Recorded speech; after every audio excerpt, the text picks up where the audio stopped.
Por eso te he dicho que desplegabas. Pero estaba la salida de audio puesto a lo mejor de ahí. Pues sí, cambio de arriba. Cambio de arriba. Es que voy. Sintonadas con los estudios. Eso no. El otro mucho. Pero si te has convencido hasta este punto, entonces vamos bien. Algo así. A ver si es por Bueno, ahí se ve mejor. No, bueno. No sé cuál, no sé. Tampoco es que sea...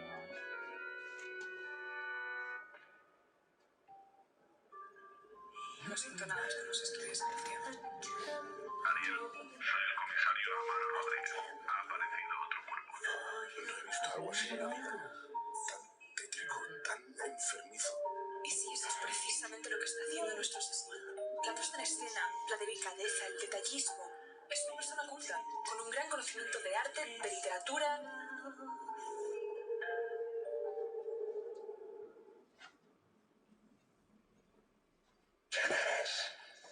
Toda mi vida he vivido una mentira. No sé quién soy. Me siento engañada, vacía.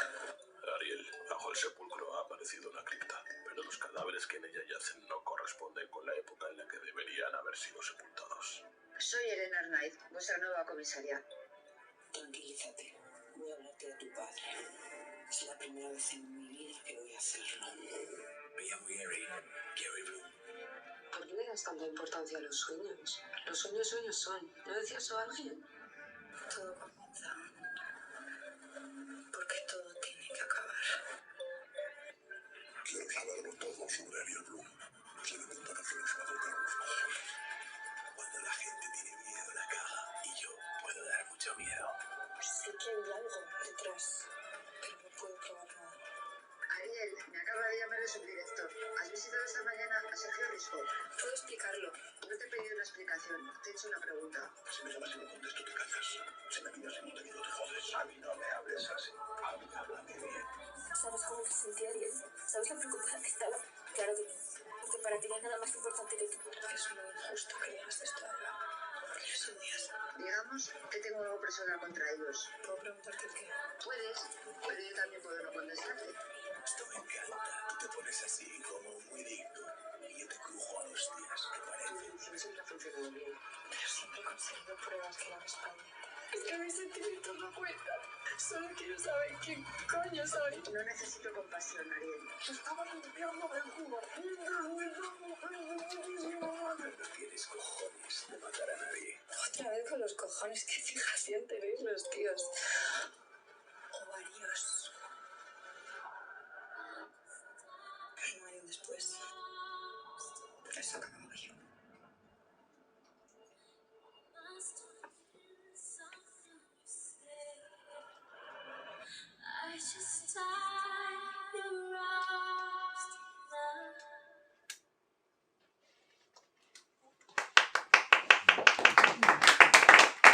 ¿Cómo va a ser el momento ese?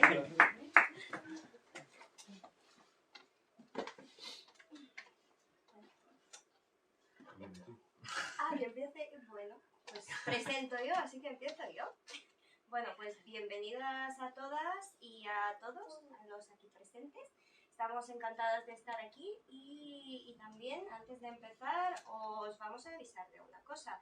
Que aquí somos muy amigas, solemos caer en la dinámica de hablar como si estuviéramos tomando un café con público. Entonces, nosotras vamos a hablar como si estuviéramos tomando un café y vosotras vais a tener el placer de ser el público.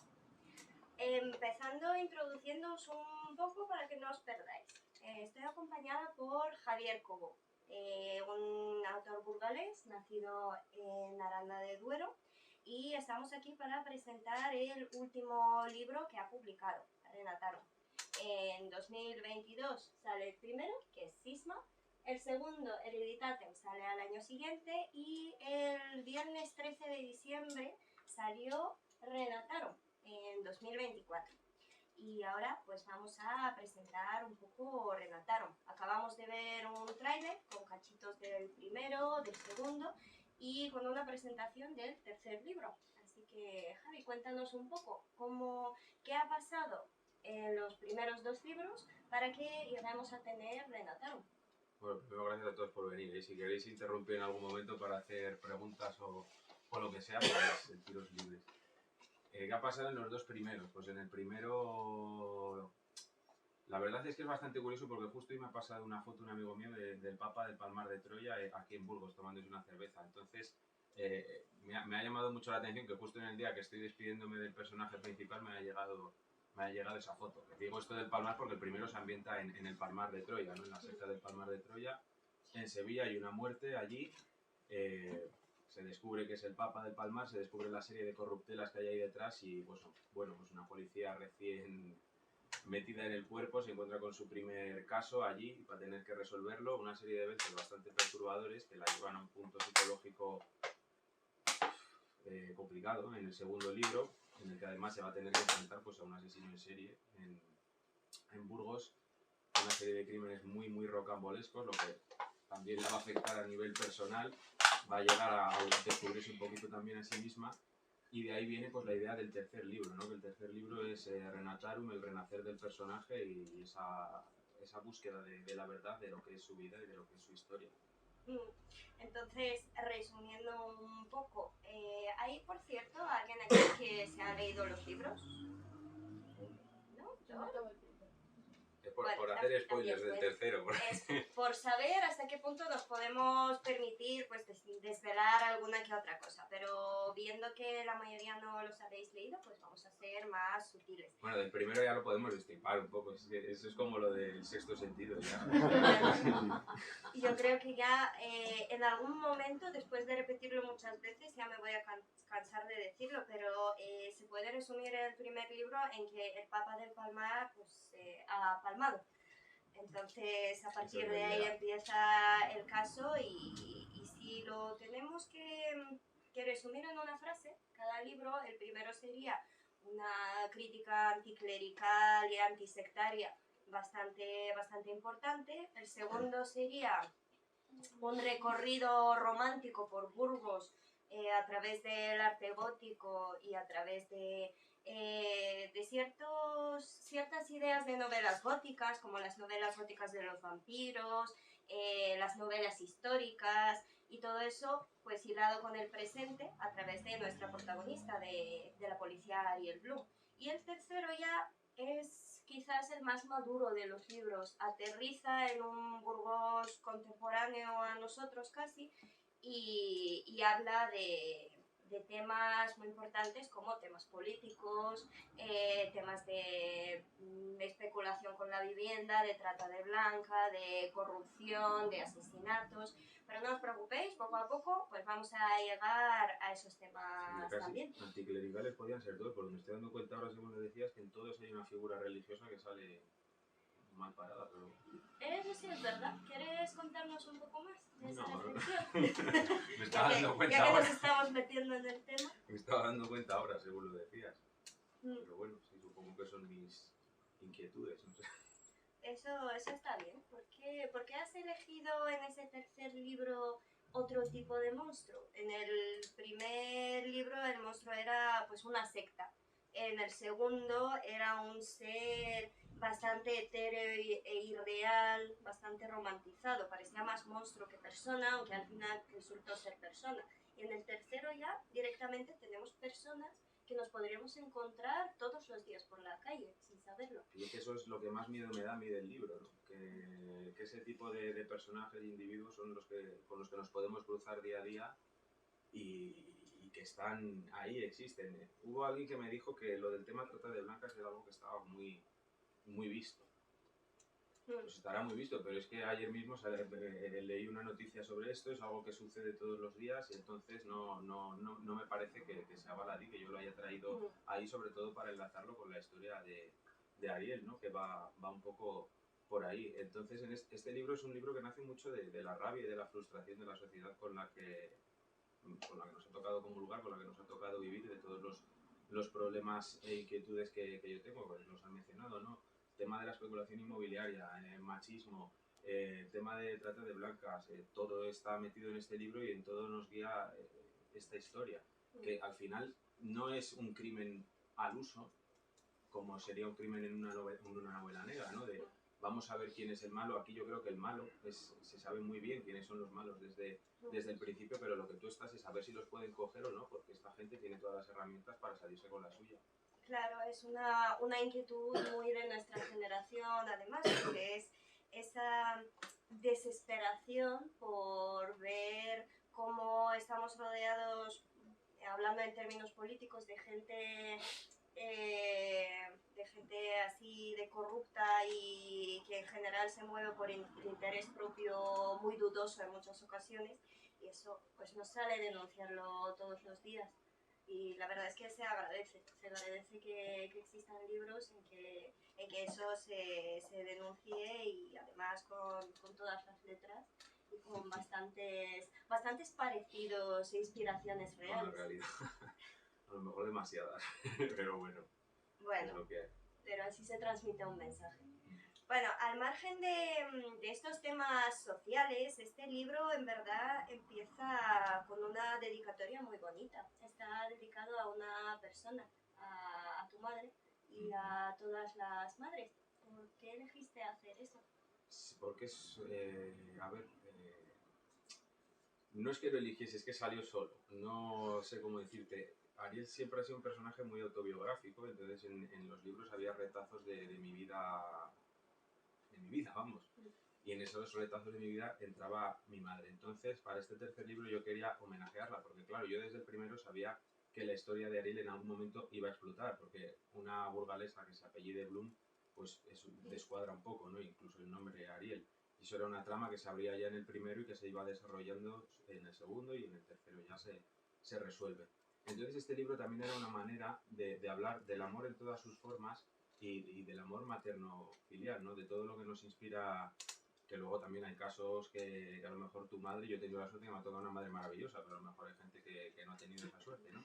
Pero por eso iba por ese homenaje, ¿no? Porque al final aparecen muchos de cosas de la vida de mi madre, ficcionadas, porque claro, he puesto un marido que no es mi padre, el pobre hombre está un poco que se sube por las paredes con ese tema, pero bueno, aparecen cosas de la vida de mi madre, pues sus gustos musicales, lo que ella ha estudiado, totalmente ficcionadas. Entonces era un poco un homenaje a eso y a las figuras que a mí más me han influenciado en mi vida, que serían pues las figuras femeninas que han estado en mi entorno, mi madre y mi abuela. Entonces esa es la idea de este libro, el homenaje a ese amor materno.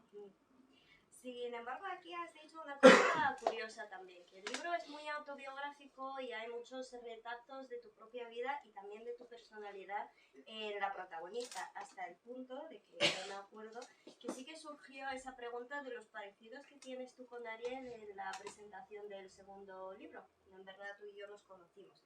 Sin embargo, hay una escena que a mí me gusta mucho y además voy a proceder a leer. No, otra vez, por favor. Sí. Sí, otra vez. Es que lo hice en la anterior presentación y ahora vamos a proceder a volver a hacer esto.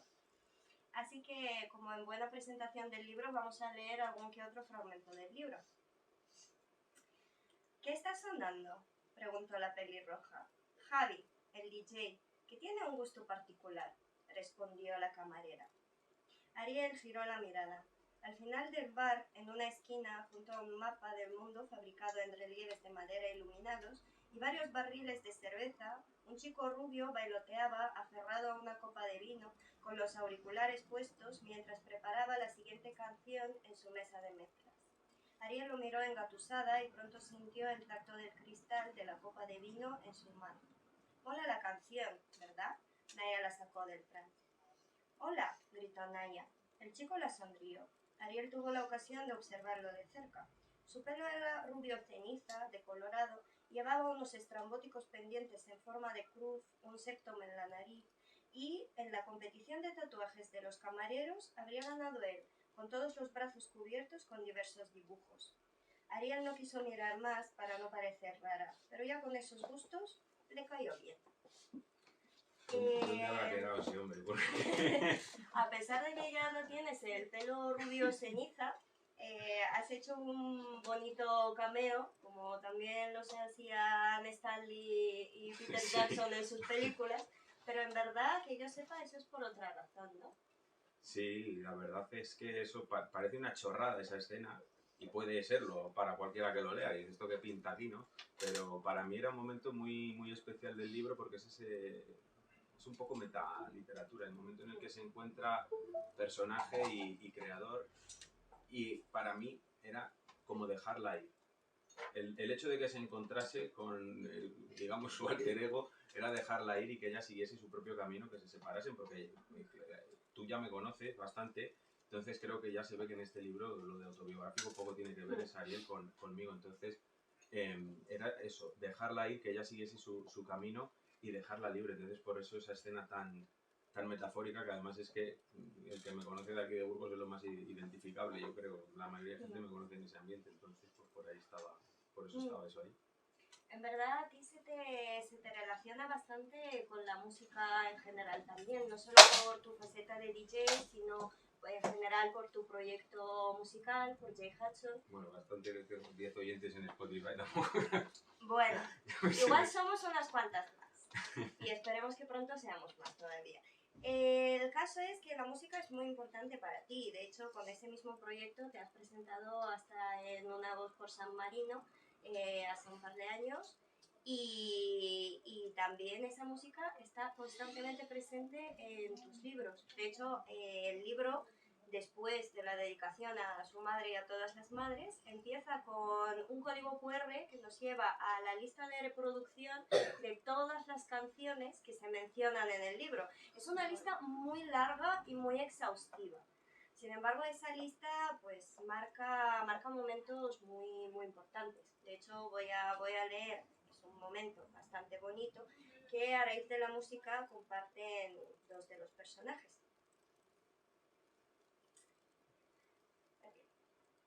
Unos ruidos de rebobinado precedieron al potente órgano de rock. Los Dire Straits comenzaban a hacer sonar su Walk of Life. Si me pones este temazo, ¿cómo quieres que me duerma? Jerry se puso las gafas de sol y tras dar un par de palmadas al son de la percusión, comenzó a realizar un ridículo baile que provocó la risa de Laura. Él estaba cantando y ella se unió. Sus voces se juntaron al aullido de Mark Knopfler. Jerry canturreó con una pronunciación perfecta la primera estrofa. «No vale, ¿tú hablas inglés?», protestó divertida. «Invéntate la letra, ¿qué más da?». Eso hizo. El golf arrancó. Dejaron atrás el General Yagüe, dejaron atrás Burgos. Solo quedaban ellos, juntos, como siempre, cantando, felices. Pues como veis, la música acompaña a los personajes en multitud de escenas. Ese es solo un ejemplo, pero hay un montón. Cada 20 páginas o incluso menos. 20 páginas. 20 páginas son muchas quizás, pero podemos encontrar un momento en que los personajes están en su mundo, están escuchando una canción concreta que les pone la banda sonora. Cuéntanos un poco de dónde nace eso y cómo es tu proceso de escribir para que acabe imbuido en esta música. Es que para mí la música es fundamental a la hora de escribir. De hecho, la mayoría de los libros han nacido en torno a una canción. Sobre todo este en concreto es el mejor ejemplo, porque había un momento, este libro en germen iba a ser otra cosa muy distinta cuando todavía no había escrito ni el segundo. O sea, yo tenía un poco claro cómo iba a ser el desenlace y al final, al haber cambiado completamente el argumento de Hereditatem, este fue otra cosa. Cuando ya tuve escrito, o más o menos, no, fue incluso antes de Hereditatem, o sea que fíjate, cuando acababa de terminar Cisma, escuché una canción que aparece en el libro, una canción de Aurora, que a mí me evocó mucho a pensar en una escena. Entonces, un poco he construido este libro alrededor de esa escena, de hacer que Ariel llegue a protagonizar esa escena en base a la música. O sea, que figúrate si es importante para mí a lo largo del proceso creativo. Además, creo que es una herramienta muy, muy chula para entender un poco el mundo de los personajes y meternos un poco también en sus gustos personales, en su psique y conocerlos un poco más, hacerlos un poquito más cercanos. Luego, obviamente, pues la mayoría de la gente no creo que se ponga a escuchar las canciones porque ni yo lo hago con otros libros. A no ser que me estén gustando mucho, me llamen la atención y sobre todo cuando hay tantas. Pero es un poco dejar ahí la impronta de mis propios gustos y asomarnos también a los personajes y de musicalizar las escenas, que al final son unos libros muy, muy cinematográficos. Sí, de hecho, hablando de libros cinematográficos, tú tienes un pasado cinematográfico, por llamarlo de alguna forma, con un cortometraje y un largometraje también, que por cierto, si os da curiosidad, se llama Libélula y está en Filmin, si no me equivoco. Tú tienes esa faceta. Sin embargo, aunque se vea más en Sisma, la forma de escribir, que parece casi un guión en algunos momentos, con frases más cortas, de forma muy dinámica y poco descriptiva, eso ya cuando llegamos a Renatarum lo has superado. ¿Has cambiado algo en el proceso de escribir? Es que Cisma, la idea primera fue un guión. O sea, fue sacar un guión de Cisma. Lo que pasa que estaba tan quemado del mundo del cine, creo que eso también se nota en el lenguaje. Yo en ese momento estaba acabando los estudios de cine y creo que se nota mucho eso, que empezó con esa idea.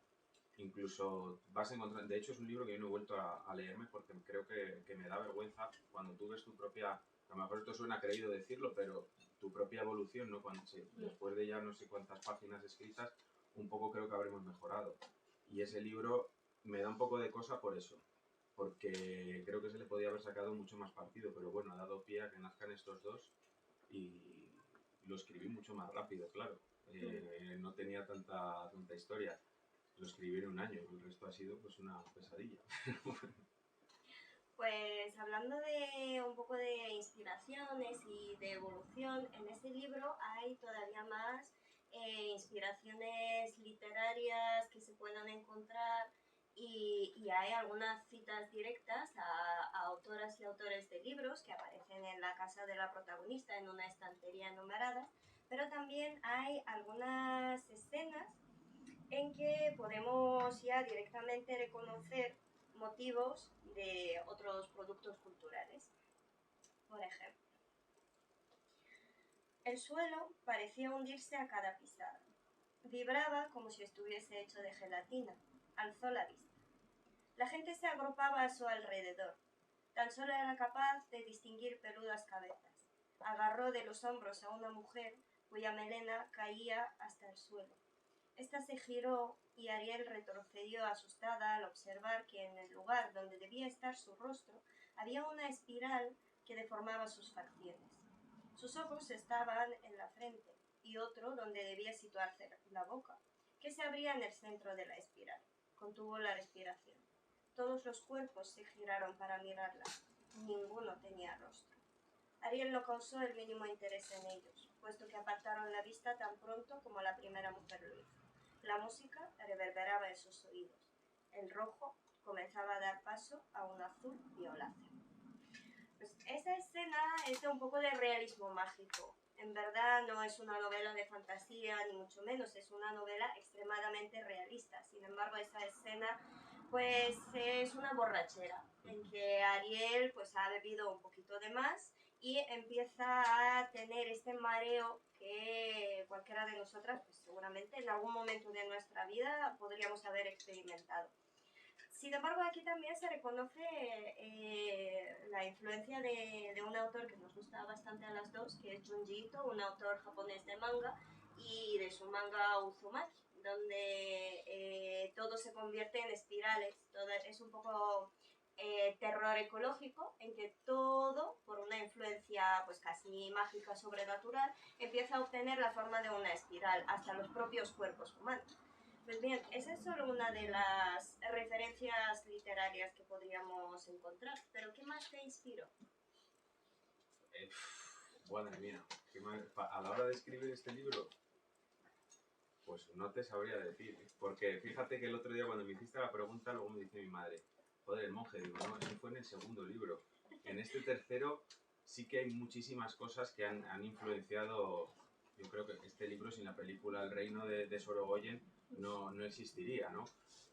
A nivel audiovisual yo creo que esas han sido las influencias, es a nivel trama, pero a nivel estético pues es que a mí me gusta mucho el giallo, me gusta mucho Lucio Fulci, Dario Argento y todo este tipo de universos, por eso se juega mucho con el color, hay muchas descripciones del color en el libro, ¿no? Que si los rojos y azules de la ambulancia, que si las luces estroboscópicas del otro lado, esas son las influencias principales, claro. Para meter a Junji Ito pues me venía muy bien en ese momento pesadillesco de Ariel, de aislarla completamente del mundo. Y es que además a mí Uzumaki me obsesiona muchísimo. me vuelve muy loco porque es terrorífico a más no poder. O sea, la primera vez que lo leí, hay un momento del libro en el que un niño se convierte en un caracol, en el caracol más feo que he visto en la vida. Y eso lo tengo aquí, entonces imagínate si a nivel pesadilla me venía muy bien. Luego también hay referencias pues muchas del cine de terror, ¿no? La puerta esa roja de Insidious, muchas referencias también de la literatura gótica, incluso bíblicas, ¿no? El libro llega a un momento en el que está separado por frases del pregón de las 7 palabras, creo que es, y tal. Entonces es un poco todas esas historias que han creado, toda esa amalgama de chorradas que han creado lo que soy yo a día de hoy. Aquí, con todas esas referencias, puede que alguien se haya perdido en un término muy específico. Cuéntanos, ¿qué es el giallo? Tú como buen amante del cine. El giallo es un subgénero, a lo mejor sí que alguno habrá visto giallo, ¿no? Un subgénero surgió en Italia en los 70, que es curioso, ¿no? Porque esto era por la editorial Mondadori, que sacaba todos los libros de crímenes con la portada amarilla. Amarilla en italiano es giallo, entonces por eso ese género se ha quedado así. Era un género que pues, la escuela la crearon un poco, pues eso, Pupi Avati, Dario Argento, Lucio Fulci, en el que había asesinatos muy rocambolescos, muy estéticos y acompañados de una música pues casi ópera rock, electrónicas. Entonces hubo durante esos años una proliferación de películas muy intensa. Algunas son muy ridículas, otras están mejor, pero a mí es algo que me gusta muchísimo. El giallo, yo diría que es mi género favorito. Es que hay bastantes debates ya hoy en día de qué es giallo, qué no lo es. Yo tuve uno hace poco con la película de Suspiria, si es giallo o no, pero... ¿Pero cuál, la actual o la...? Las dos. La actual para mí no. La otra sí, pero muy refinado. Pues con todo esto nos podemos quedar con que aquí pues gusta bastante el terror. De hecho, el terror es quizás el género que más ha marcado estas novelas. La primera no tiene tanto de terrorífico, salvo en momentos puntuales. La segunda sí tiene bastante de terror, pero en el sentido más clásico, en el sentido de una casa embrujada, en el sentido de un monstruo que te has hecho en un cementerio, literalmente hablando. Y la tercera, pues es el terror con el que vivimos todos los días. De hecho, os voy a leer un fragmento para que nos ambientemos un poco en esta forma de escribir el terror. La iluminación, muy baja, apenas permitía apreciar con exactitud las dimensiones del lugar. Un bosque de árboles crecía por todas partes, ocultando con sus ramas y hojas diversas figuras que representaban a extraños animales. El suelo estaba recubierto de un césped artificial de un color oscuro, casi negro, aunque este resultaba prácticamente invisible, puesto que varias máquinas de humo emitían cada pocos segundos una espesa nube de vaho que se elevaba por encima de sus rodillas. Había piedras musgosas, setas e incluso una luna llena con 2 ojos, uno de los cuales guiñaba de vez en cuando. Aquel lugar parecía sacado de un cuento de terror. Pensó en la turbia historia real que había tras Lewis Carroll y Alice Liddell, y por un momento imaginó que aquel escenario era más cercano al País de las Maravillas real que al que después había imaginado Disney. Pues esa escena, que ya es hacia el final, tiene una inspiración bastante real, una historia que a ti, pues que yo sepa, te ha interesado y también te ha perturbado y obsesionado durante un tiempo, y alguna que otra conversación larga hemos tenido al respecto. Cuéntanos un poco. De Alicia, imagino que... Claro, es que porque un lugar que marca mucho el libro se llama El País de las Maravillas, Wonderland. Es que a mí esa película me daba miedo de pequeño. Y me la sigue dando un poco. O sea, entre la oruga esa que fumaba y el gato aquel que desaparecía, se quedaba la sonrisa. Luego ella que se volvía diminuta. El sombrerero loco. O sea, a mí me parece un universo de terror. La otra que quería que le cortase la cabeza. Bueno, imagínate. Entonces, claro, ya con los años me salió, pues hace ya mucho de esto que te saltan cosas en Facebook. Imagínate, esto a lo mejor en 2010. La historia perturbadora real tras la vida de Alice Liddell y Lewis Carroll. Entonces, claro, yo me metí, digo, esto no puede ser verdad. Veías las fotos de ellos dos y aquello daba bastante miedo. Entonces, pensar que este señor se creó todo ese universo en base a perversiones e historias, pues daban mucho pie a esto de Alicia en el País de las Maravillas, que en realidad, a la hora de meterlo en el libro, es que no sé si contar esto, porque es un poco ridículo, pero bueno, no lo voy a contar. Es que es muy ridículo, es muy ridículo. La inspiración de hacer Alicia en el País de las Maravillas ahí vino de los Simpsons, o sea que imagínate. Sí, de hecho ya estoy ubicando la cita, pero te voy a dejar pie a ti decirla si quieres o no. Es que es muy ridículo. Bueno, hay un episodio que está como Moe hablando de cintas. Dice, yo tengo una que es Alicia en el País de las Pornopesadillas. Entonces me dio pie a imaginarme cómo era ese universo de perversión y todo esto. Entonces, pues por ahí viene también lo de Alicia. Es que no se me ocurre en ningún universo más terrorífico que ese a la hora de darle la vuelta, ¿no? En verdad, esta escena y ese lugar se ubica en un prostíbulo de alta gama, donde van también personajes de alta clase. Y aquí realmente podríamos enlazar con lo que hablamos al principio, de que a ti te ha influenciado mucho el mundo real y cosas que querrías denunciar. Voy a leer un pequeño párrafo en que espero que no os perdáis en los nombres y en que os quedéis con unas cuantas palabras clave. Ariel, lo sé. Elena se acercó a la puerta. Tras abrirla y comprobar que no había nadie fuera, la volvió a cerrar. Por eso estamos aquí los tres. Sabemos que hay algo muy turbio que afecta a nombres muy importantes. Algo que puede hacer que caiga gente que está por encima de nosotras. Y no hablo solo del Cuerpo de Policía Nacional. Estoy hablando de cargos públicos. Maroño era el número 2 de la Unión del Pueblo... Es complicado, ¿eh? UPCLC, Unión del Pueblo Conservadorista Liberal Católico, el partido de Negre. Y todas sabemos las relaciones que este y su consistorio se traían con la constructora de Risco, amigo, por cierto, como ya te dije, de nuestro Rafael Gómez, superior tuyo y mío. Acompañó la frase con un movimiento de su dedo. Ahora aparece el cadáver de este Maroño en un prostíbulo, propiedad del sobrino de la constructora, cuyo machaca, por cierto, te partió la cara hace bien poco y dejó en coma a un chaval. Te voy a decir una cosa. Perro no come a perro. Vamos a seguir investigando qué coño pasó ahí, pero tenemos que hacerlo sin armar jaleo. Oficialmente, esto es un caso cerrado.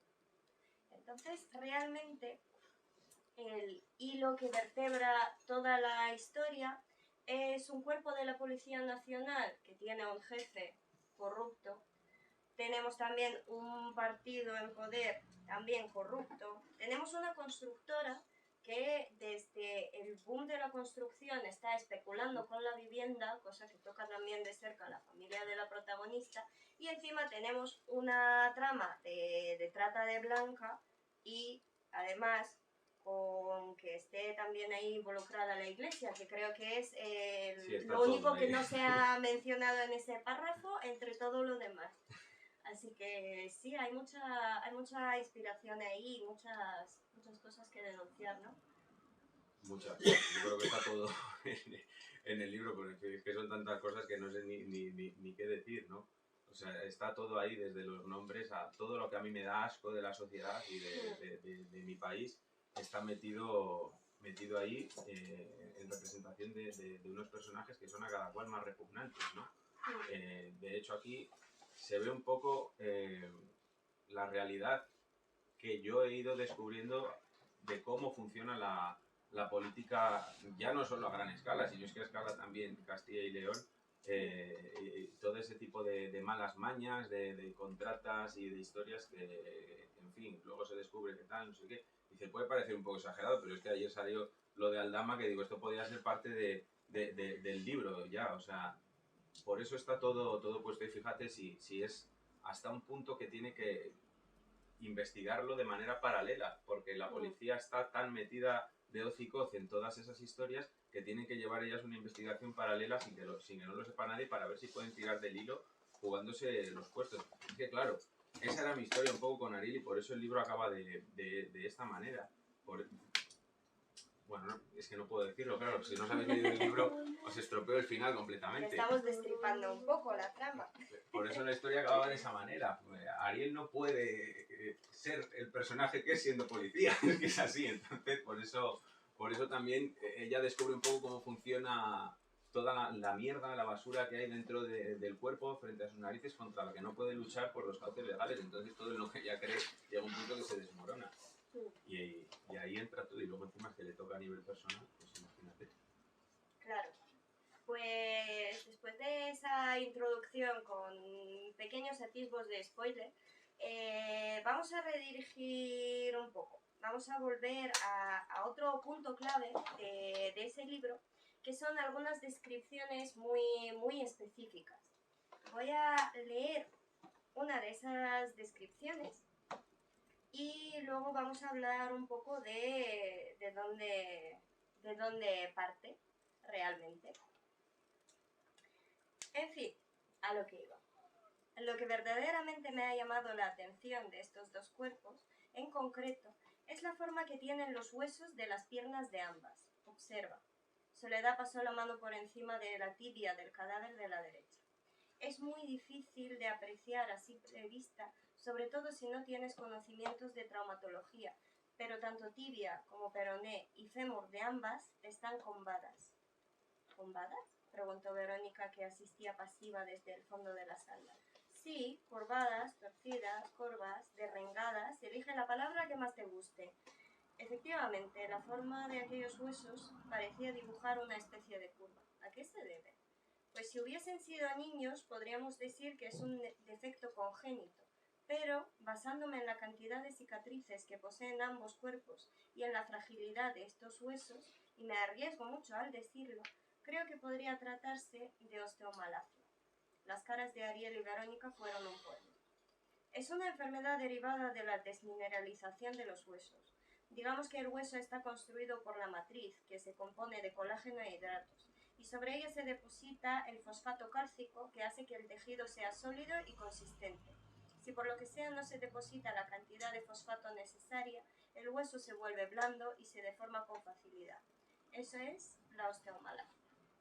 Pues bien, hemos hablado del interés por la música, hemos hablado de la faceta cinematográfica, pero otra faceta que tú tienes, como buen hombre renacentista, es que tienes un podcast dedicado al True Crime, que se llama A Través de la Niebla, que por cierto es uno de los podcasts de True Crime más escuchados en iVoox, y que pues te lleva a hacer muchísima investigación de cierto tipo. Y eso nos lleva a tener muchas descripciones tan rigurosas en ese sentido, porque tú realmente no te has dedicado nunca a estudios de medicina, ni mucho menos.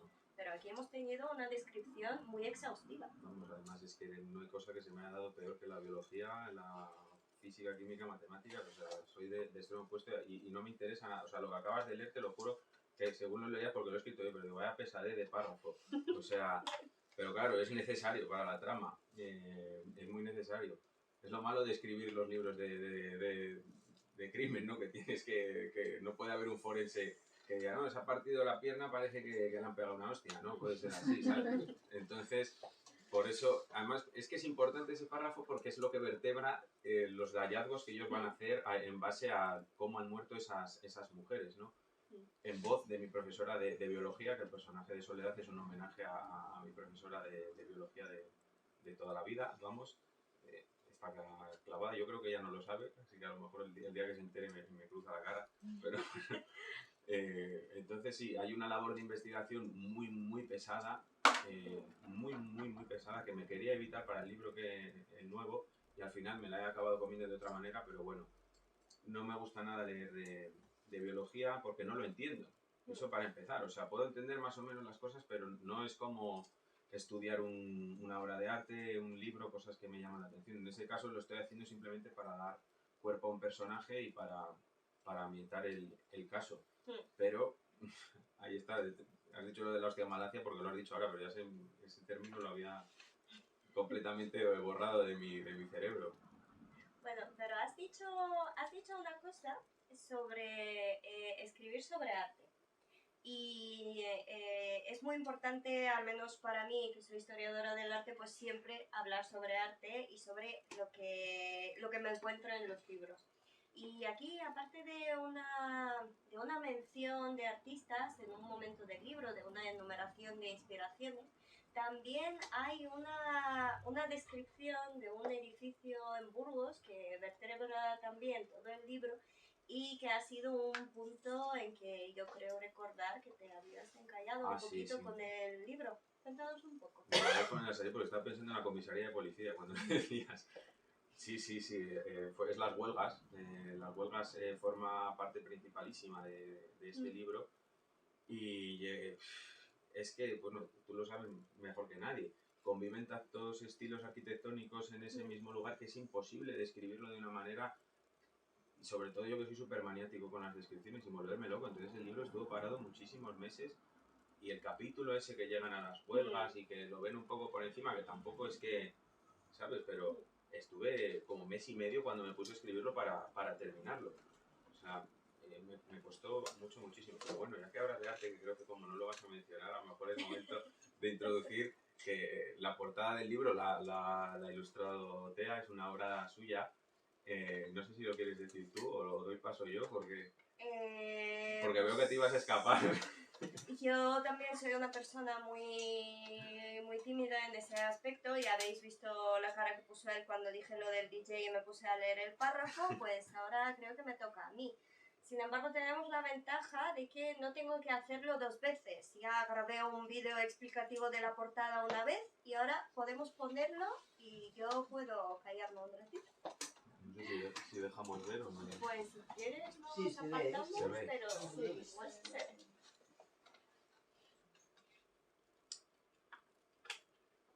Por vergüenza podría decir que no tiene sonido, pero sí tiene. Me llamo Tea y soy historiadora del arte y diseñadora gráfica. Subtitulado y todo. Hoy os voy a enseñar cómo se diseña la portada del libro final de una saga. Cogemos nuestro medio favorito, en este caso un iPad, y empezamos. Lo primero que hacemos es un boceto general que cambia por completo la idea de portada que tenía en mente nuestro autor. Ya que no ha colado, hacemos un segundo boceto general después de esta arriesgada idea de que la protagonista de la saga aparezca mirando a los lectores desde la portada. Paramos un momento para respirar profundo y hacemos una cara nueva, que está más alineada con cómo nuestro autor ve a su personaje protagonista. Jugamos un poco con los colores y finalmente decidimos que menos es más. La parte que debería atraer nuestra atención, los ojos, era el único toque de color de la ilustración. Ahora que ya tenemos lo más difícil, vamos con los otros detalles obligatorios. Hacemos el ciervo y después, poco a poco, un claro del bosque. Colocamos todos los elementos en el bosque, los enmarcamos y les añadimos un fondo que deja entrever la dirección de las luces y las sombras. Y así estamos. Pero, ¿qué hacemos con la Catedral de Burgos? Otro elemento importante que indica al lector dónde se va a desarrollar la acción. Descartamos varias ideas y nos ponemos a dibujar un libro. Al final el protagonista se va a abrir mucho más en esta tercera parte de la saga Ariadne. Ahora que tenemos el libro, colocamos en perspectiva nuestro bosque y los personajes que se ubican en este mismo. Nos queda solo la catedral, así que dibujamos lo que vaya a sobresalir más, que son las agujas, y montamos este fondo justo donde debe ir, al fondo. Ahora que tenemos nuestra ilustración hecha, algo que aquí han sido segundos, pero os aseguro que tener un estilo tan minucioso lleva mucho tiempo, trasladamos la ilustración a una página en blanco en nuestra interfaz preferida de edición e ilustración. En este caso vamos a usar Adobe Illustrator. Con la referencia de las medidas de la portada, tenemos el lienzo en que colocamos la imagen con un fondo de color crema muy claro, evitando el blanco y borroso. De una en una dibujamos las letras del título, rindiendo un homenaje al género del terror a través de una referencia que seguramente todas habéis pillado. Pero además, así damos una pista visual sobre el género de la novela. Una vez hechas todas las letras del título, elegimos una fuente que armonice con las de los 2 libros anteriores, Cisma y Hereditate, y ponemos el subtítulo y, muy importante, el nombre de nuestro autor, Javier Cobo. Lo enmarcamos para que quede todo envuelto como para regalo y listo. Este regalo nos esperará en librerías a partir del 13 de diciembre. Estad muy atentas a las fechas de las presentaciones. Nos vemos ahí.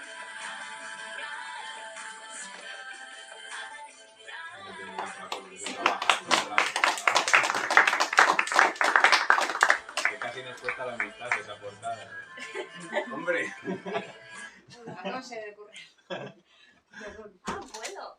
Acaba de entrar una protagonista Una del protagonista del libro. Eso lo decimos siempre, pero ahora pues voy a desviar la atención de lo que acabamos de ver, que ya lo estáis viendo en grande también, y que estaba bien explicado en el vídeo, así que no me voy a autosacar los colores más. No, ya te lo saco yo, no te preocupes. O sea, esa portada casi nos cuesta la amistad, ¿eh? Vamos a decir las cosas como son porque yo soy muy pesado, muy maniático y lo pagotea en sus propias carnes. Porque claro, yo era la primera vez que trabajaba mano a mano con una ilustradora. En los libros anteriores había sido pum, pum, pum. De hecho, en el segundo solamente exigí que fuera la Catedral de Burgos y lo primero que mandaron fue la de Colonia. O sea, que imagínate el nivel de la editorial y tal. Bueno, podrían haber puesto la Notre Dame de París, que habría quedado mejor. Así que bueno, el trabajazo está ahí porque claro, yo le insistía para que colocase elementos, ella no se leyó el libro antes de hacer la portada. Aquí hay que decir que ha sido un proceso poco ortodoxo de hacer una portada de un libro, porque habitualmente cuando se nos encarga un trabajo como este, pues está bien leerse el libro, dar algún aporte. No. Aquí mi amiga no quiso que yo me leyera el libro antes, porque tenía una idea muy clara y con la excusa de que aprecia mucho mi opinión y que si yo le sugiero algo, pues lo va a cambiar. Pues yo estuve trabajando con pautas muy precisas. Creo que nos encallamos en el momento de la cara. Sí. Yo tenía al principio algún que otro reparo por poner la cara de la protagonista en la portada, porque ya sabemos que si ya tienes la cara de la protagonista en la portada, eso te va a condicionar y vas a tener una experiencia de leer el libro imaginándotela así. O en el peor de los casos justo lo contrario, de tú ves en portada una cara, lees el libro y dices, ah, pues yo no me la imagino así. Sí, pero mira, cuando hemos entrado creo que has sido tú que has dicho que imaginabas a Ariel con tu cara. Pues ahí sí ha funcionado, que alguien eso me hizo también un poco sufrir más las escenas peores. Ya, porque en el fondo tiene una cara muy dulce, tiene unos ojos muy grandes, muy expresivos, de hecho eso lo vimos en el vídeo y aunque en papel no se aprecia tanto, los ojos son verdes, tienen toques de verdes y se miran de cerca y por eso llaman tanto la atención, no sabes por qué, pero es el único toque de color, aparte del título, que hay en toda la portada, pero son muy expresivos, muy grandes y claro, imaginarte a una persona con esta cara sufrir tanto como sufre Ariel en algunos momentos de los libros, pues ya te duele. Así que esa es la parte positiva de ponerle la cara en la portada, que ya empatizas más con ella, ya la ubicas más físicamente. Entonces yo creo que al final fue más acierto que otra cosa, en este caso poner la cara ahí. Y además hay otro elemento, que es el ciervo. Ya que hablamos de la portada, pues cuéntanos sobre el ciervo. Yo me puse muy pesado con que quería un ciervo en la portada, sí o sí, o sea, era innegociable lo del ciervo. Entonces ella no entendía muy bien por qué quería yo el ciervo. Hay un momento del libro en el que hace una aparición ese animal que antes hemos comentado lo del encuentro entre Ariel y su creador, etcétera, etcétera. El momento en el que ella se encuentra con el ciervo es en el momento en el que, para mí, renace de una manera, ¿no? Da un poco el sentido a eso. Aquí a alguno le puede parecer una gilipollez, pero yo tengo mi historia con los corzos y con los ciervos, que cada vez que voy a correr les veo, entonces tengo como una cercanía con ese animal, digamos, este término de animal espiritual, pues a mí me gustan muchísimo. Entonces, ese momento en el que se encuentra con el ciervo, para mí, aunque solo, no sé si es una página o incluso menos, pero es súper importante para ella, porque es como que se funde con esa naturaleza animal, incluso sale su lado más salvaje, ¿no? Porque vemos actuar a Ariel de una manera en la que ni por asomo nos imaginamos que podría haber actuado en los dos libros anteriores, y como que rompe con todo en base, y también esa protección de los ciervos hacia su entorno, tal, sale en este caso por Alba, por la pareja de Ariel. Entonces, por eso para mí era tan importante lo del ciervo. Además, es que me parece muy chulo de las obras de arte cuando a primera vista ya te gustan porque son bonitas, pero según vas descubriendo el por qué están los elementos ahí, pues te gustan todavía más. Entonces, por eso creo que la portada es un portador Y bueno, ya tienes, para los próximos libros tienes vía libre, hacer lo que te dé la gana. Eso, Y me voy a- leerlos, espero. no me voy a poner nunca más pesado con nada. Bueno, hablando de explicar cosas que están en el libro y aparecen en portada, pues vamos a explicar también cosas y sobre todo personas que están en el libro y aparecen en esta sala. Pobre Elena, voy cada a, vez que voy a entras- volver a hacer esto, lo siento, Elena, pero hay un personaje con el nombre de la última persona que entró en la sala que también es muy clave. De hecho, ese párrafo tan político que leímos antes lo estaba diciendo ese personaje, era su voz, la comisaria Elena Arnaiz, que está basada en un personaje real. Aunque también hay otro personaje real, una persona famosa que Ah, sí, aparece vale. en el libro. Así que si quieres, háblanos de los dos. Pues, ¿de quién te hablo primero? Es que, Pues de Elena, Elena, claro. las 2 veces que has entrado... En la claro. anterior presentación, hola Elena, Hola. en la anterior presentación del libro Elena también no pudo llegar un poco más tarde, entonces en cuanto llegó yo volví a hacer lo mismo que he hecho hoy, que ha sido sacar a colación su personaje y ponerla en una situación un poco incómoda, lo siento. No sé si los que hayáis leído Hereditatem, pues ya habréis visto que el comisario es un hombre que se llama Amaro, que la verdad es que sí que es un personaje que a lo largo del libro tiene sus interacciones con Ariel, pero tampoco es una cosa que digas, se ha acabado el libro y me acuerdo de él, ¿sabes? Claro. No te deja una marca espectacular. No me digas, estabas bebiendo amaretto cuando lo escribiste. No, en realidad no, en realidad fue pensando en nombres gallegos y me vino el hermano de Iván Ferreiro, o sea que imagínate la chorrada de por ahí. De por donde Lo otro era mejor. Y entonces para este tercer libro, ese momento en el que estuvo muy parado el libro, ha habido 2 parones gordos. El primero fue en la escena en la que se hunde, que no me viene ahora el nombre de la ermita, en Barrios de Bureba, puede ser, no sé dónde es. Hay una ermita Sí, la ermita de Barrios. que solo queda un ábside, ¿no? Sí. Entonces es importante también en el libro. Y en el momento en el que se hundía, que daba como paso más a la investigación, estuvo como muy parado ese libro. Solo se paró también en las huelgas, pero esto fue el primer paro. Y dije, es que no me apetece escribir, que es lo peor que te puede pasar, ¿sabes? Que llegas a ver el documento y dices, no me apetece escribir porque no estoy nada convencido con la historia, con los personajes. Estaba ya un poco también, además, cansado de Ariel. Y estuvo como muy para el libro. Yo empecé a trabajar de DJ y en una de las primeras noches, creo que además fue la primera, o la segunda, aparece Elena con sus amigas donde yo estaba trabajando. Y claro, pues yo en ese momento dije, ¿dónde está esta mujer toda mi vida? O sea, fue amor a primera vista. Apareció ella ofreciéndome una copa de Moet Chandon. Entonces dije, voy a meter a esta persona en el libro y empecé claro, luego nos fuimos haciendo más amigos según pasaban los meses, me iba contando cosas de su vida, entonces yo fui construyendo el personaje basado en ella. Llegó un punto que digo, bueno, se lo voy a contar, no vaya a ser que me diga, oye, vete a la mierda, que estás haciendo, quítame del libro, que yo no quiero saber nada. Y digo, oye, Elena, que es que estoy escribiendo un libro y que eres personaje, te cambia el nombre, la he llamado Elena Rand, por si te molesta. Y la otra, ¿qué me va a molestar? Ponle Elena Arnaiz y además yo quiero que me hagas la mala del libro, lo más mala posible que pueda ser. Al final ha sido la más buena del libro, yo creo. Bueno, pero con su carácter, le da un puntito. Es un personaje un poco canalla. Sí. En el buen sentido, una mujer muy echada para adelante, un personaje fuerte, un personaje que a pesar de todas las dificultades que ha tenido a lo largo de su vida para llegar a ser comisaria de policía, que han sido muchas y muchas trabas en ese mundo, principalmente de hombres, pues a pesar de ello es un personaje que no se achanta. Que además eso me vino muy bien, lo de la jubilación de Amaro, para explicar también hasta dónde podían llegar las malas mañas de según qué personajes del libro para apartar a una persona.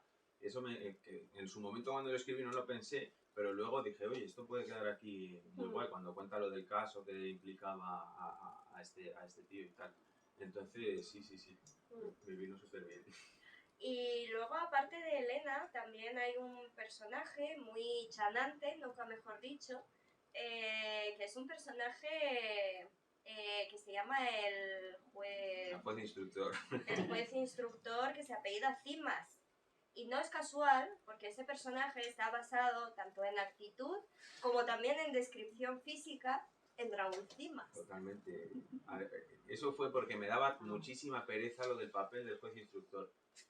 De hecho, en los 2 libros anteriores me comí ese tipo de personajes y todo el tema jurídico porque no me apetecía nada. Y en este libro me parecía fundamental, sobre todo cuando hay una trama política y tal. Entonces, la manera a que me apeteciese escribir era crear un personaje como un Raúl Cimas de juez. O sea, es que yo a mí ya la imagen del otro con un traje que le queda como el Pizzi cuando se puso entrenador del Valencia, que cogieron un traje esa misma tarde y le llegaban las manos a las rodillas. O sea, un poco así.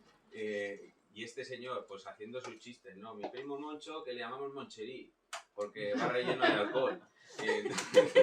Entonces, todo ese tipo de cosas me daba como mucho pie. Además, el contraste un poco de la seriedad del libro tenía que tener sus puntos de humor, y juntar a 2 personajes como eran el de Elena y el de Jaime Cimas, pues daba mucho pie a eso. Yo creo que ha quedado además un homenaje bastante curioso. No está disimulado para nada que Raúl Cimas.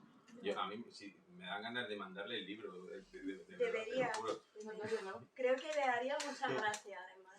Porque además está dedicado a él al final y todo. Sí. Para Raúl Cimas, por lo obvio, creo que pone o algo así. Vamos a comprobarlo, pero yo creo que sí, que efectivamente pone Para Raúl Cimas por no sé qué. Eso es. En las dedicatorias hay una Lady Gaga, hay una Madonna. Madonna, Sí, a Rafael Acarrá.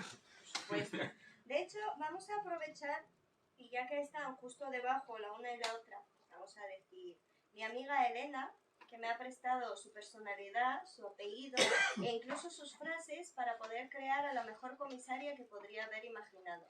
Ella quería ser la mala malísima de la novela y al final ha acabado siendo casi tan buena y tan total como en la vida real. Un personaje jamás podría llegarle ni a la altura de los tacones. Y a Raúl Cimas. No hace falta explicar el porqué. Sí, claro. Así que bueno, ahí tenemos esos 2 homenajes. Es que ya la primera escena que llega el que sale la pierna de un coche que está hecho destrozado, y digo, guau, estoy hecho mierda, tío. O sea, ya esa presentación del personaje me parece magnífica. Sí, yo he de reconocer que ha sido uno de mis personajes favoritos. Me da pena haber acabado con los libros porque no salgan más estos 2, pero bueno. Hablando de acabar los libros, el final de Renatarum es el final también de la saga Ariel Bloom. Es un final muy dulce, muy bonito, y también es un final feliz porque está pasando algo con que nuestra generación está soñando, que es poder irse unos meses de vacaciones en la playa. Y poder pagarse el hotel. Así que realmente el libro acaba con la protagonista yéndose de vacaciones a una playa con su novia. Entonces es un final de sueño. Y que yo sepa, decidiste dejarla ahí tranquilita a disfrutar de la playa. Es que además es un cierre total, es un círculo. Que alguien lo definió el otro día en Goodreads así, como el cierre de círculo. Y para mí es eso, ¿no? Porque el libro acaba con Ariel, bueno, acaba como empieza el primero, digamos. Y yo ese final lo tenía clarísimo. Que tenía que acabar así, porque creo que el personaje ya no da más de sí. O sea, que le voy a estar torturando a la pobre mujer durante 12 libros buscando a gente de mala vida y tal. Digo, la voy a dejar ya descansar. Su historia ha dado ya de sí lo que tiene que dar, y además que me apetece escribir otro tipo de cosas, probarme en otro tipo de cosas, salir de este personaje, que no puedes ser autor de un solo personaje, salir de esta editorial también, que eso también es importante a la hora de finalizar con estos libros, y por eso le doy un final feliz. Hubo un medio borrador de capítulo en el que no era tan feliz, lo voy a contar aquí porque no lo voy a escribir nunca, pero hubo como una media idea de: en las catacumbas de Burgos unos ojos amarillos se abren, como está vivo el personaje del segundo libro, pero al final decidí cortar de raíz con cualquier cosa que me permitiese continuar con su historia. Claro, sería mentir si digo que no tengo pensado cómo continuarla, pero no lo voy a hacer ahora y mucho tiempo, pero tengo ya la idea de cómo puede seguir la historia de Ariel y que nos resulte interesante desde el punto en el que la hemos dejado. Vale, pues antes de preguntarte qué sigue ahora, en qué proyectos te vas a embarcar o nos vamos a embarcar próximamente y vamos a poder, esperamos, presentar aquí, te voy a hacer una pregunta distinta a la de la última presentación. Te voy a pedir que me digas la película favorita de Ariel, Wow. su canción favorita y su libro favorito. Ahora Joder, es más eso no lo he difícil. pensado nunca.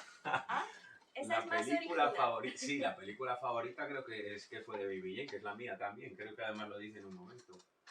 O esa o La casa de las ventanas que ríen, que es un yalo que recomiendo desde aquí para si queréis meteros en el mundo yalo. Canción favorita, pues la que se tatúa al final del libro, o I Rise de Madonna o Ícaros de Judith, es la que se me quedó en el tintero en la última presentación. ¿Y qué era el otro? ¿El libro favorito? El libro favorito de Ariel. Joder. Que es más difícil preguntarte esto, porque en la última presentación te pregunté cuáles son los tuyos. Y ya me quedé en blanco, imagínate si encima no son los míos. Pues ahora son los de Ariel. No sé cuál sería tu libro favorito, Tendría que pensarlo muy bien. Te diría que a lo mejor uno de Mary Higgins Clark, pero también puede ser uno de Boris Vian o es que siendo Ariel incluso el misterio de la cripta embrujada de Eduardo Mendoza, cualquier cosa de Mira. no sé, o hasta un Mortadelo, o sea, es que no sé. No, te diría pues La espuma de los días, es un libro muy... El monje, que es el libro favorito de Ariel. No lo dirán los libros, pero es un libro favorito, después de meterse en las catacumbas de Burgos y todo eso, como para no serlo. Bueno, pues el monje, un llano y la canción que se tatúa. Me parece un muy buen cierre, muy circular. Pues y ahora te voy a preguntar qué se viene después, porque ya dejamos atrás a Ariel, nos despedimos de ella. Sí. Y eso no significa que vayas a dejarlo estar, que sé que tienes algunos proyectos en mente. A ver, no sé qué se viene. El lunes he terminado el libro nuevo, el lunes pasado. No sé si eso se va a publicar, no sé qué va a pasar con él. De hecho, el lunes, creo que el mismo lunes o el martes te mandé a ti unos mensajes que todavía no he respondido porque estaba volviéndome y me sigo volviendo loco. Yo he empezado con la corrección del manuscrito, a cambiar nombres y tal. Pero no sé si ese libro tiene... No sé, no estoy convencido, no sé. No quiero decir mucho porque luego a lo mejor sale y tal. Pero lo primero es corregir esto. Voy a hacer algo que es una experiencia que no he tenido nunca, que es tener lectores beta, ¿no? Darlo a la gente y que me digan esto es una mierda, esto mola, esto tal, o esto no lo publiques, ponte a hacer otra cosa. Después de eso, hay dos ideas. Una es un libro del podcast, que veremos y tal. Otra es recopilar todos los relatos que tengo y meterlos en un libro, y otra es ya una idea para una novela, que es lo que me quiero poner a escribir, en la que no hay una labor de investigación como en estos 3 libros y como en el que acabo de terminar de escribir. Entonces, que me permita un poco ponerme a escribir sin tener que hacer un estudio de un año sobre un tema. Entonces, esos son los proyectos. El libro está terminado, a ver a dónde llega y si se puede publicar y cómo lo puedo publicar, porque con la experiencia que he tenido con el mundo editorial, estoy un poco a ver para dónde vamos. Pues entonces crucemos los dedos de que salga adelante, de que salgan todos adelante y de que, como dijimos antes, podamos presentarlos aquí y contaros a todas y a todos de ello. Y con todo eso, pues yo creo que toca daros las gracias por haber presenciado esa conversación en que casi nos hemos estado mirando solo a nosotras. Además, me voy a permitir, bueno, venga, sí, hoy que estamos en confianza, estamos en la Feria del Libro de Burgos, el único libro que se ambienta en Burgos, lo estamos presentando fuera del circuito de la Feria de Burgos. Entonces, bueno, muchas gracias por habernos admitido aquí para poder hablar de él, y a todos vosotros por venir y apoyar a la cultura local, claro que sí.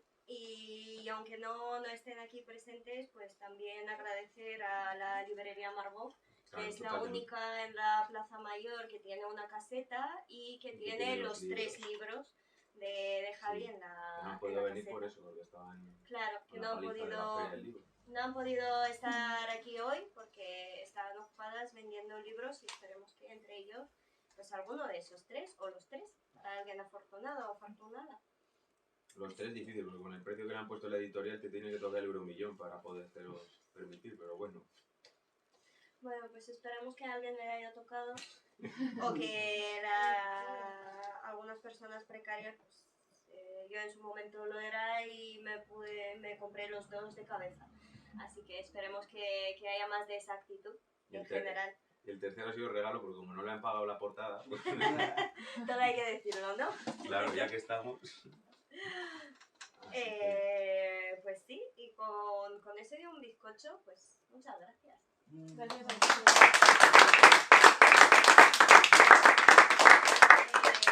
Ahora sí, os vamos a mirar un poco porque nos habéis estado escuchando, pero ahora toca escucharos a vosotras y a vosotros. Si tenéis alguna pregunta, ahora es el momento de hacerla, pues aprovechando que le tenéis aquí y que si se achanta yo le puedo pinchar un poco para que responda.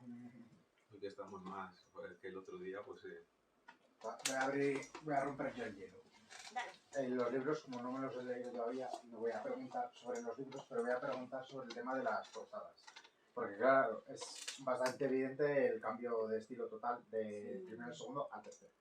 Entonces, claro, valorasteis, bueno, por lo que has comentado, entiendo que la portada del primero y el segundo los crearon en la editorial, ¿no?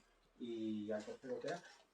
No sé si valorasteis seguir un poco en la misma línea gráfica, porque claro, son como muy, no sé, impactantes así a nivel gráfico, ¿no? Y también mucho predomina rojo-negro y tú sin embargo, has cambiado al contrario, un blanco. No sé si también querías expresar algo con ese blanco y que contraste con los otros dos. Pues en parte sí, estuvimos hablando también a hacer una versión en que en lugar de utilizar color negro, yo creo que mejor miramos esta que es más grande, en lugar de que los trazos sean negros, sean blanco sobre negro, que también pues podría haber quedado bien. Sin embargo, nos convencía más ese estilo gráfico de grabado, que yo no suelo invertir tanto los colores y también hay algunos detalles que podrían haberse perdido si se invierten los blancos y los negros.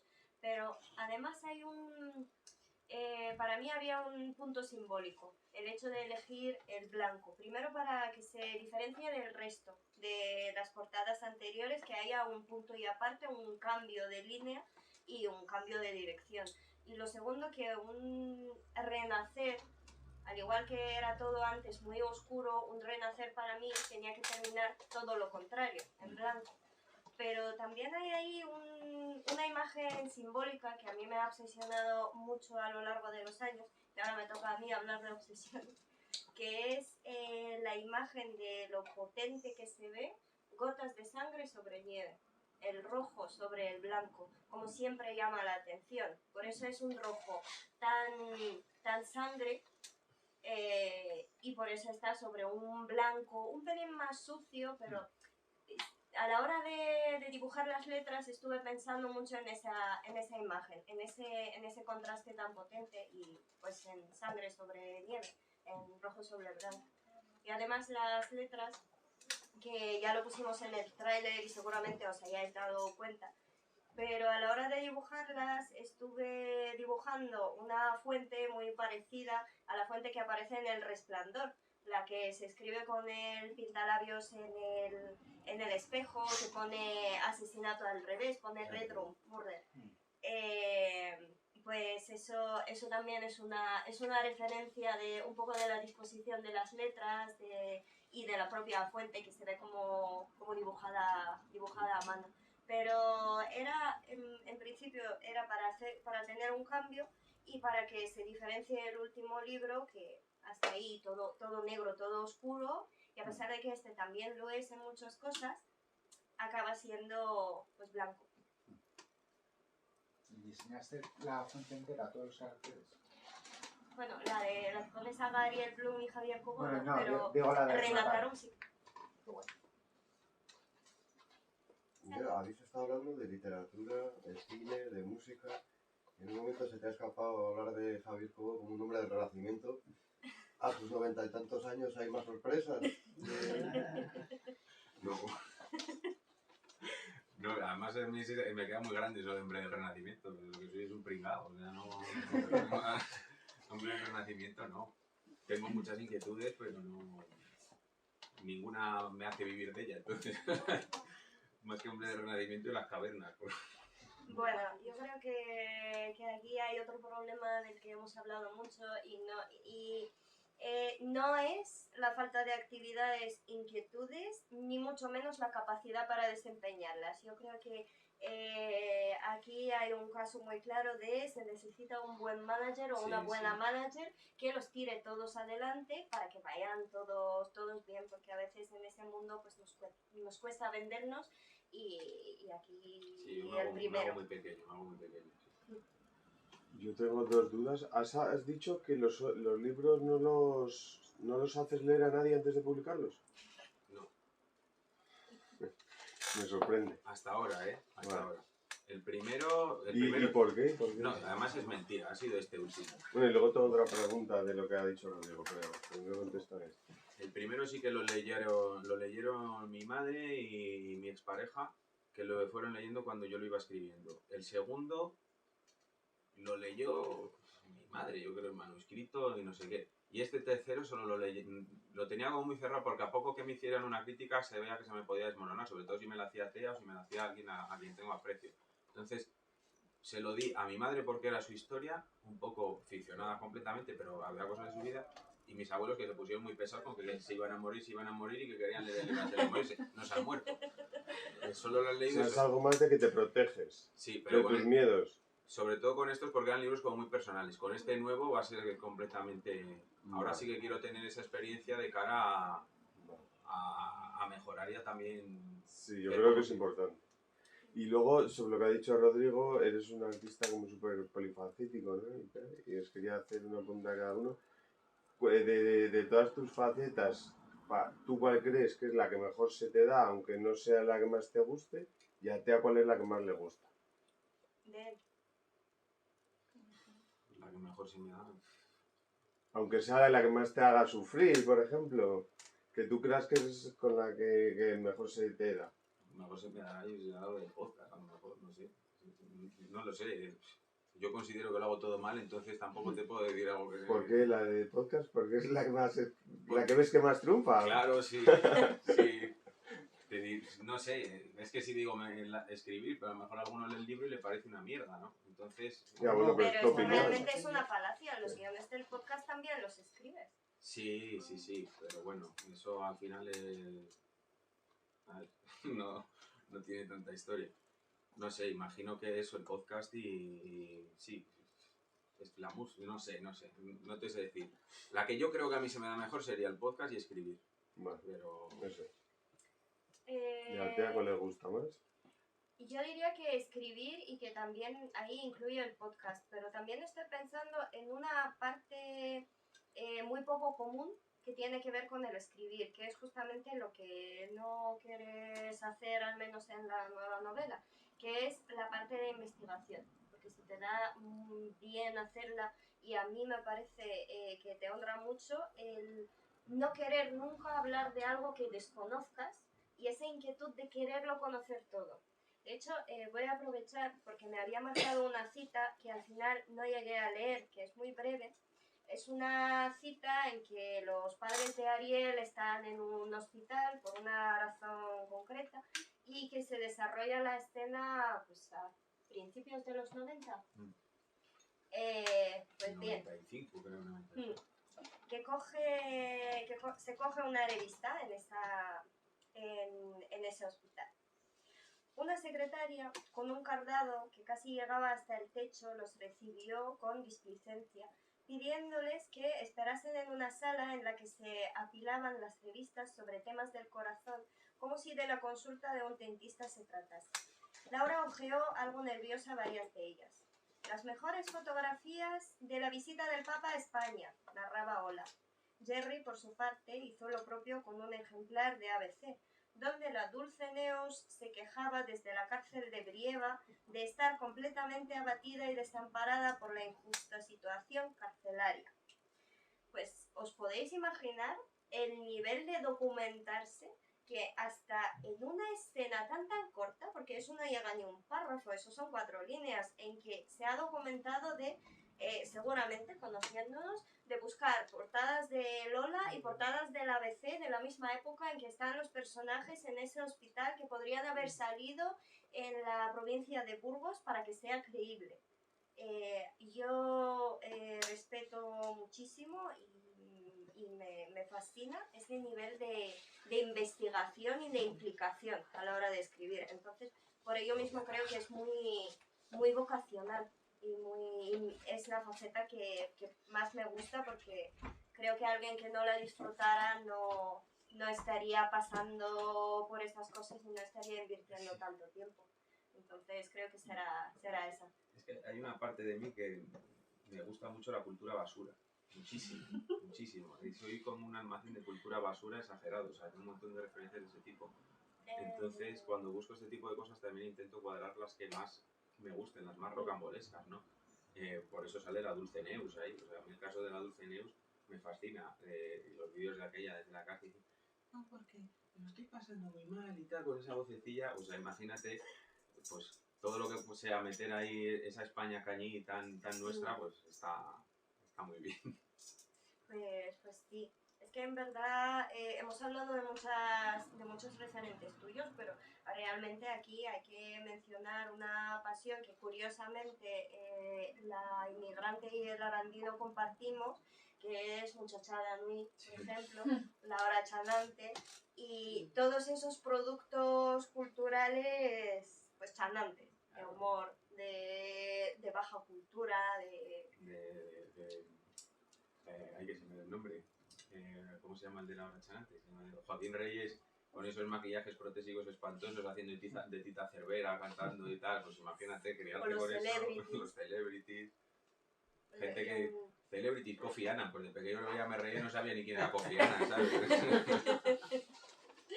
A mí me gusta mucho el del cantante de The Cure, que hay un momento en que en ese Celebrities dice, y había un punto negro que se iba alejando hacia el horizonte, y era mi talento que se iba alejando también. A mí me gusta el de Fangoria mucho. Que le sacan una máquina y dice, es la máquina del lago, pero cuando se me sube mucho la puedo bajar y dice, ay Alaska, qué guapa eres, es que estás igual que en los años 80, lo baja. Ay Alaska, qué repetitiva eres, ese grupo de mierda que te has montado, Fangoria. Me vuelve loco. Así que bueno, yo creo que eso cierra muy bien con la razón por la que Raúl Cimas está en este libro. Bueno, que podemos estar aquí hablando de influencias y de referencias culturales mucho, pero ¿hay alguna pregunta más? La siguiente, no, bueno, la novela que tienes terminada es el mismo género, ¿o cambia? Cambia. Es una novela muy chanante, la verdad. O sea, es crimen, es novela negra, pero cambia mucho la forma de tratar lo que es el crimen. O sea, digamos que la seriedad de estas tres no está en esa novela, porque estás viendo una historia que es espantosa, pero los personajes son tan idiotas durante todo el proceso de la novela que al final te provoca todo lo contrario a lo que tal.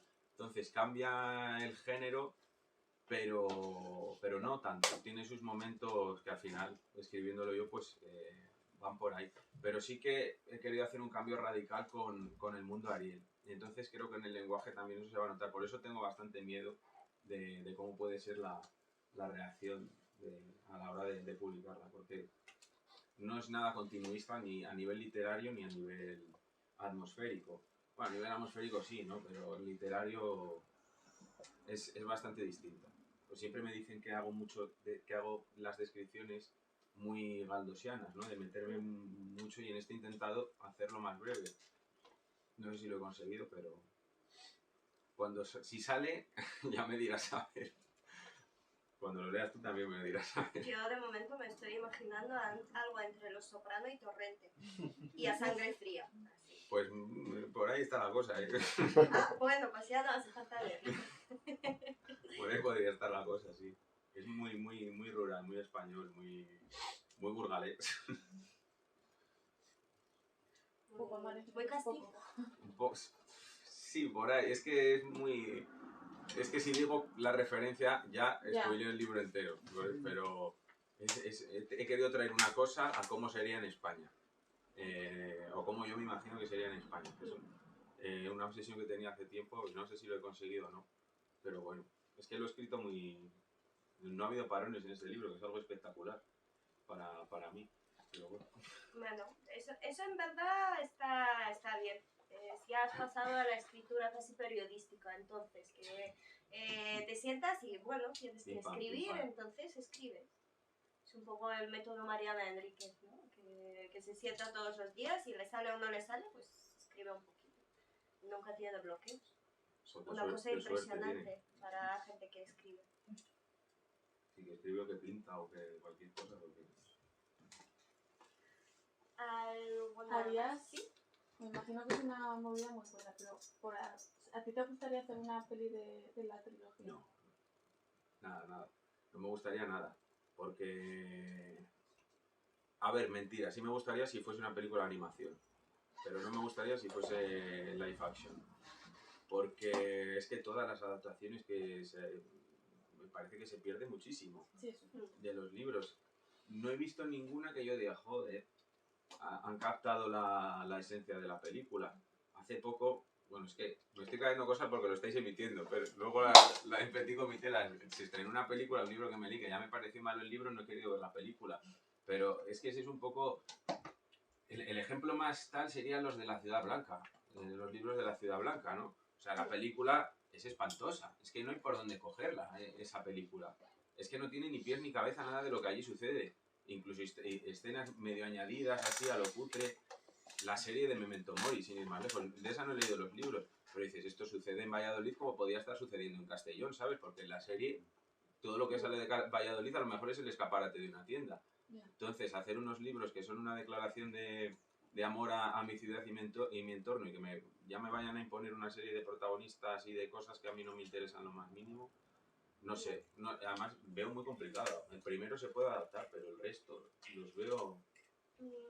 Yo voy a seguir por esa línea y te voy a hacer un par de preguntas. La primera, si fuera una película live action, una película de no animación, ¿quién querrías que interprete a Ariel?